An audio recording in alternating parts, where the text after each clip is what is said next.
क्या आप जानते हैं कि सबको कैसे पता चला कि आप कौन हैं? अगर नहीं जानते तो ये कहानी सुनने के बाद आपको पता चल जाएगा।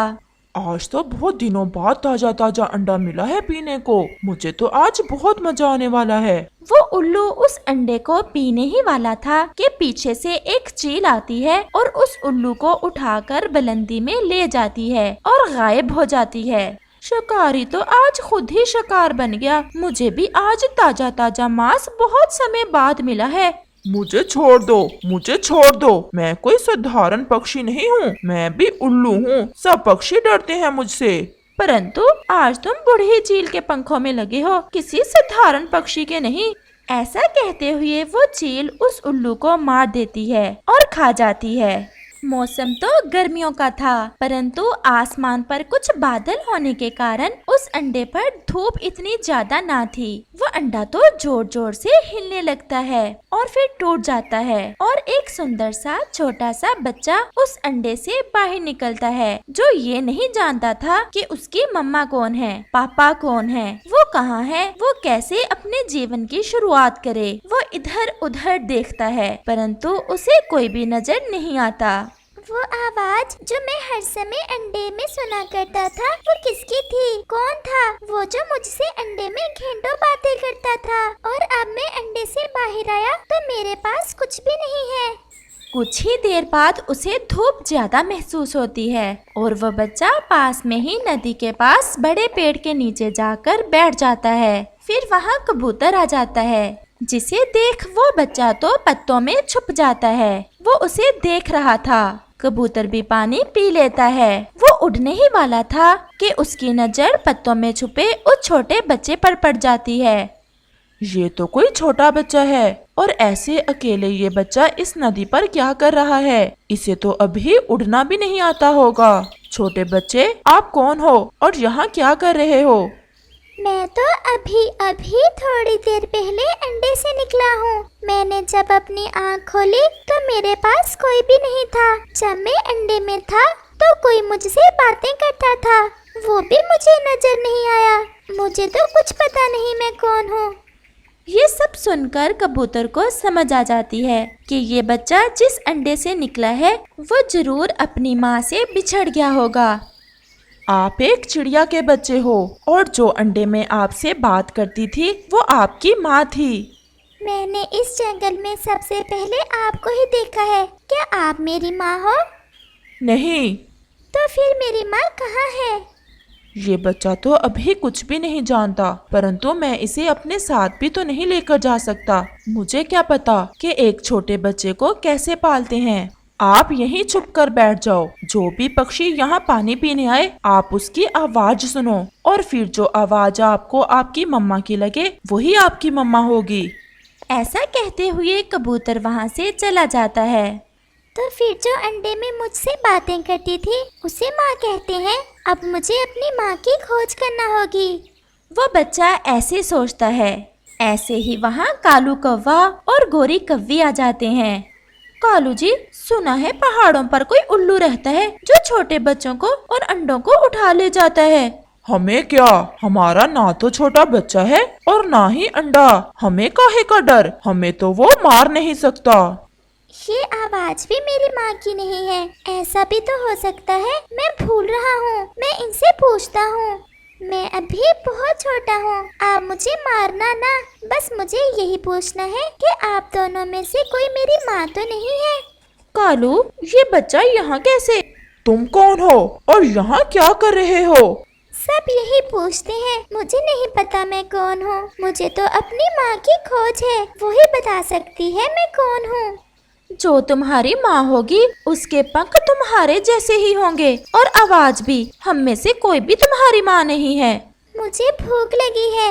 कहा ना कि हम में से कोई भी तुम्हारी माँ नहीं है। जो तुम्हारी माँ होगी वही तुम्हें देगी कुछ खाने को। चिड़िया, मैंने बहुत कोशिश की कि मैं भूल जाऊं कि मुझे आज नदी पर कोई मिला ही नहीं, परंतु उसका चेहरा मेरी आंखों से जाता ही नहीं। किसे भूल जाऊं? कबूतर भैया, किसका चेहरा आपकी आंखों से नहीं जाता? चिड़िया बहन, जब मैं नदी पर पानी पीने गया तो वहाँ एक छोटा चिड़िया का बच्चा पत्तों में छुपा बैठा था, जो अपनी माँ से बिछड़ गया था। कबूतर भैया, आपने उस छोटे बच्चे को ऐसे ही वहाँ मरने के लिए छोड़ दिया। चिड़िया, मुझे डर था कि मैं उसे पाल नहीं सकूंगा। वो तो अभी अंडे से निकला ही था। आप चले मेरे साथ, मैं देखती हूँ उस छोटे बच्चे को। फिर चिड़िया और कबूतर वहाँ से नदी की दिशा में चले जाते हैं। वो सामने देखो, पत्तों के बीच। ये तो बहुत सुंदर बच्चा है। बेटा, आप कौन हो? एक बार कहा ना कि मुझे नहीं पता मैं कौन हूँ। ये तो मेरी माँ जब मुझे मिलेगी तो वही बताएगी कि मैं कौन हूँ। कबूतर, ये बच्चा कोई साधारण बच्चा नहीं है, ये बहुत बुद्धिमान है। मैं इसे अपने साथ अपने घर ले जाती हूँ। चिड़िया, परंतु आपका पति इसे स्वीकार कर लेगा। वो तो पहले ही आपसे लड़ता रहता है। जो भी हो कबूतर, मैं इसे ऐसे मरने के लिए नहीं छोड़ सकती। क्या आप मेरी माँ हो? हाँ छोटे बच्चे, मैं ही आपकी माँ हूँ। परंतु आपकी आवाज जब मैं अंडे में था तब तो ऐसी ना थी। आप भूल रहे हो मेरे बच्चे, मैं ही आपकी माँ हूँ। फिर वो बच्चा चिड़िया के पंखों में छुप जाता है। कब से मैं आपको ढूंढ रहा हूँ। आप अपने छोटे से बच्चे को छोड़कर कहाँ चली गई थी? अब मैं आ गई हूँ ना, अब मैं कभी अपने बच्चे को छोड़कर नहीं जाऊंगी। चलो अब घर चलते हैं। फिर कबूतर और चिड़िया उस छोटे बच्चे को साथ लेकर वहाँ से चले जाते हैं। फिर शाम भी हो जाती है। वो चिड़िया उस छोटे बच्चे को लिए अपने घर में बैठी थी। वो डरी हुई थी और वो सोच रही थी कि जब उसका पति घर आएगा, न जाने वो उस छोटे बच्चे को अपने घर में रखे या ना रखे, क्योंकि उस चिड़िया का पति हर समय उस चिड़िया से लड़ाई करता था। वो ऐसे सोच ही रही थी कि उस चिड़िया का पति भी घर लौटकर आ जाता है। ये कौन है? किसे उठा लाई हो तुम घर में? इससे पहले कि चिड़िया बोलती, वो बच्चा बोलता है। माँ, आप सबको बता क्यों नहीं देती मैं कौन हूँ? जो भी आता है यही पूछता है कि मैं कौन हूँ। अच्छा, आप मुझे ही बता दें, मैं ही सबको बता दिया करूँगा कि मैं कौन हूँ। चिड़िया खामोशी से उस मासूम छोटे बच्चे की बात सुनती है। मैंने पूछा, ये किसे मेरे घर में ले आई हो? ये मुझे नदी से मिला है, छोटा है, मुझे दया आई और मैं इसे अपने घर ले आई। मुझे कौवों ने बताया है इस बच्चे के बारे में। उन्हें तो दया आई नहीं और ना ही कबूतर को। फिर तुम ही क्यों इसे अपने साथ ले आई हो? इसे भोजन कौन लाकर खिलाएगा? और पराई संतान कभी अपनी नहीं बनती। उस चिड़िया का अपना बच्चा घोंसले में बैठा ये सब खामोशी से सुन रहा था। प्यारे दोस्तों, इस कहानी का अगला भाग देखने के लिए कल तक इंतजार करें। और आपको ये वाला भाग कैसा लगा है हमें कमेंट करके जरूर बताना। रानो चिड़िया और कालू कौवा अपना जंगल छोड़कर इस जंगल में नए आए थे। उन्होंने अभी इससे भी आगे घने जंगल की तरफ सफर करना था। वो बाकी पक्षियों से भी पहले निकल आए थे, क्योंकि उन्होंने यहाँ के हालात के बारे में बाकी सब पक्षियों को बताना था। रानो चिड़िया और कालू कौवा एक पेड़ पर बैठ जाते हैं और चिड़िया कौवे से कहती है, कौवे भैया, मैंने संदेश भेज दिया है। आगे का सफर हम सब पक्षी इकट्ठे ही करेंगे। बाकी पक्षी भी चंद दिनों में ही पहुंच जाएंगे। जब तक बाकी पक्षी नहीं आ जाते, हमें इसी जंगल में इनका इंतजार करना होगा। हाँ ठीक है, मौज करेंगे इतने दिन इस नए जंगल में। घूमेंगे, फिरेंगे, खाएंगे, मस्ती करेंगे। वो तो सब ठीक है कौवे भैया, लेकिन हमारे पास रहने को घोंसला नहीं है। हमें सबसे पहले ज्यादा मेहनत करके अपने रहने के लिए घर बनाना होगा, फिर ही होगी मौज मस्ती भी। अगर रहने को घर ही ना हुआ तो कैसी मौज मस्ती? 2 घोंसले बनाने हैं हमें क्या? नहीं कौवे भैया, कुछ ही दिनों की तो बात है। हम एक ही घोंसला थोड़ा बड़ा बना लेते हैं, जिसमें हम दोनों रात गुजार लिया करेंगे और हम मिलकर काम कर लेंगे। ऐसे घर जल्दी बन जाएगा। ऐसा ठीक है, तुम मुझे बताओ मुझे क्या करना होगा? कौवे भैया, मैं घास के सूखे तिनके लाती हूँ और तुम भी कहीं से थोड़े मजबूत तिनके ढूंढ कर लाओ घोंसले को सहयोग देने के लिए। और वो दोनों चले जाते हैं। रानो चिड़िया मैदान की तरफ जाती है और वहाँ से सूखा घास उसे आसानी से मिल जाता है। वो घास इकट्ठा करती है और फिर उसे अपनी चोंच में लेकर वापस हो लेती है। कालू भैया नहीं आया अभी तक, बड़े तिनके पहले लगाकर ही सूखा घास लगाऊंगी। और चिड़िया कौवे का इंतजार करने लगती है। कालू कौवा तो था ही कामचोर, ठंडी छांव में बैठते ही उसकी आंख लग जाती है और फिर अचानक से जब उसकी आंख खुलती है तो शाम होने वाली थी।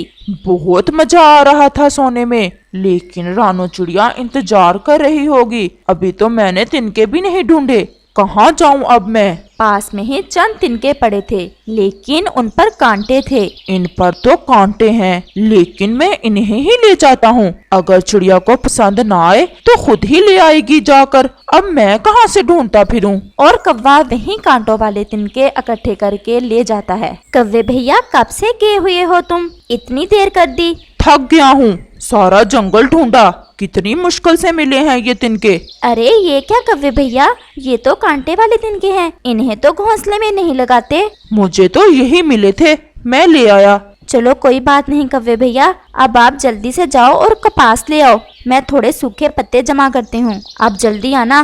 पहले ही देख लो शाम हो गई है और काम अभी बहुत ज्यादा रहता है। तुम चिंता ना करो, तुम पत्ते लाओ और कपास समझो आ गई। और फिर वो दोनों चले जाते हैं। रानो चिड़िया जल्दी ही कुछ सूखे पत्ते जमा कर लेती है और उन्हें लेकर वापस चल देती है।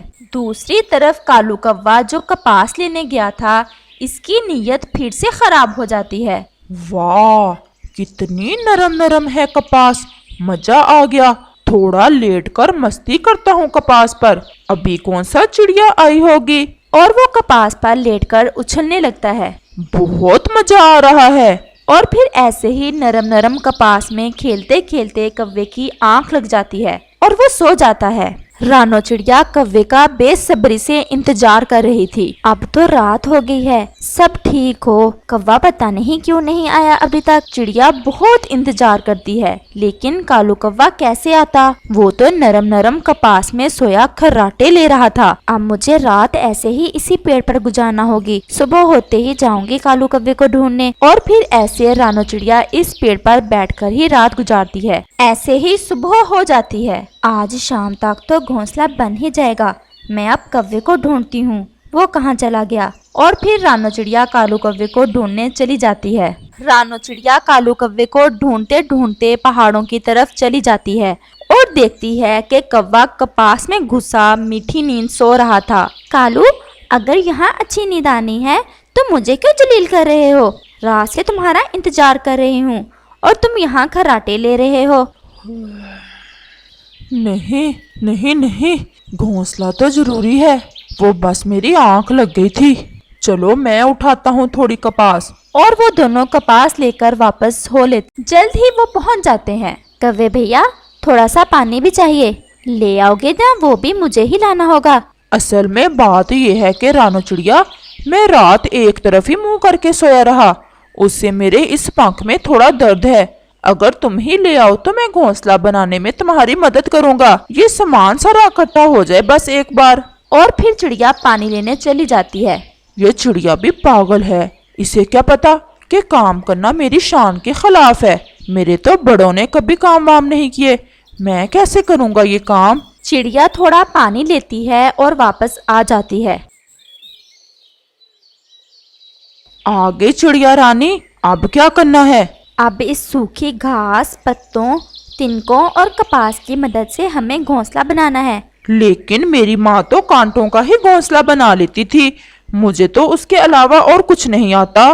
कोई बात नहीं कौवे भैया, आप जाओ और खाने को कोई दाना वगैरह ले आओ, मैं बना लेती हूँ घोंसला। और कालू कौवा चला जाता है। कालू कौवा खूब पेट भरता है क्योंकि उसे चनों के काफी सारे दाने मिल जाते हैं। अब ये एक ही बचा है, ये ले ही जाता हूँ चिड़िया के लिए। आखिर घोंसले में हिस्सादारी भी तो करनी है। और कौवा एक दाना चने का लेकर वापस चला जाता है। लो जी चिड़िया, तुम्हारा भोजन तो गया आ। वाह, घोंसला तो तुमने बहुत अच्छे से बना लिया है। मैं थक गई हूँ काम कर करके, लेकिन तुम्हें जरा शर्म नहीं आई?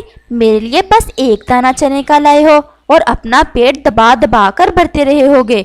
नहीं नहीं चिड़िया, मुझे तो ये भी नहीं मिला, बस एक ही मिला था चने का दाना, वो मैं तुम्हारे लिए लाया हूँ। और चिड़िया वो एक दाना ही खाकर गुजारा करती है। अगर भोजन कर लिया है तो आ जाओ अब चिड़िया रानी, घोंसला बांट ले। क्या? ये तुम क्या कह रहे हो? बांट कैसे ले? ये हम दोनों का है, हम दोनों ही तो सोएंगे इस घोंसले में। ऐसा नहीं होगा, मुझे नहीं नींद आती अगर कोई पास हो। अच्छा यही है कि हम इसे बांट ही लेते हैं। लो मैंने बांट भी दिया, ये कौन सा बड़ा काम है। और कौवा उछलकर घोंसले में लेट जाता है। रात को घोंसला मेरा और दिन में घोंसला तुम्हारा। क्या कहा कालू, शर्म नहीं आती तुम्हें? एक तो कोई काम नहीं कराया मेरे साथ और ऊपर से ऐसे अन्याय। मैं दिन में अपना भोजन ढूंढूंगी या सोया करूंगी? रात सोने के लिए होती है, दिन नहीं। बस मैंने तो लिया बांट, अब मुझे डिस्टर्ब नहीं करना, मैं सोने लगा हूँ। और कौवा सो जाता है। अब पुराना तल्लक है कालू से, लड़ाई तो नहीं कर सकती, अब इसे सबक सिखाना होगा मुझे। और ऐसे ही सुबह हो जाती है। चिड़िया सारी रात पेड़ पर बैठकर गुजारती है और कालू कौवा अंगड़ाइयां लेता हुआ उड़ता है। लो जी चिड़िया रानी, अब शाम तक घोंसला हुआ तुम्हारा, जैसे मन करे ऐसे ही सो जाओ। और कौवा भोजन करने चला जाता है। मैं थोड़ा सो जाती हूँ और शाम को जाऊंगी दाना ढूंढने। और फिर चिड़िया सो जाती है। ऐसे ही शाम हो जाती है और चिड़िया भी उठ जाती है। अब कालू सोकर दिखाना रात, तुम्हें सबक सिखाना ही पड़ेगा। और चिड़िया नदी की तरफ जाती है और वहां से पानी लेती है और वापस आ जाती है। रानो चिड़िया पानी कपास पर डाल देती है, जिससे कपास गीली हो जाती है और रानो चिड़िया दाना लेने चली जाती है। शाम को कालू कौवा चिड़िया से पहले ही वापस आ जाता है। वो जैसे ही घोंसले में लेटता है, घोंसला तो पानी की तरह था और वो जल्दी से उठ जाता है। ये कपास गीली कैसे हो गई? ऐसे ही रानो चिड़िया भी आ जाती है। चिड़िया रानी, ये घोंसला गीला कैसे हो गया? मैंने धोया था शाम के समय कपास को, सुबह तक सूख जाएगी, कोई बात नहीं। और कौवा मुंह खोले चिड़िया की तरफ देख रहा था। जैसे तुम्हें अकेले ही नींद आती है ना घोंसले में, ऐसे ही मैं भी जब तक घोंसला धो ना लूं मुझे भी नींद नहीं आती। कालू कौवा सब समझ चुका था और उसे सबक मिल गया था। वो चिड़िया से अपने किए की माफी मांगता है और फिर वो दोनों इस घोंसले में इकट्ठे ही रात गुजारते हैं। कुछ ही दिनों बाद बाकी पक्षी भी आ जाते हैं और फिर ऐसे चिड़िया और कौवा इन पक्षियों के साथ अपने अगले सफर पर निकल जाते हैं।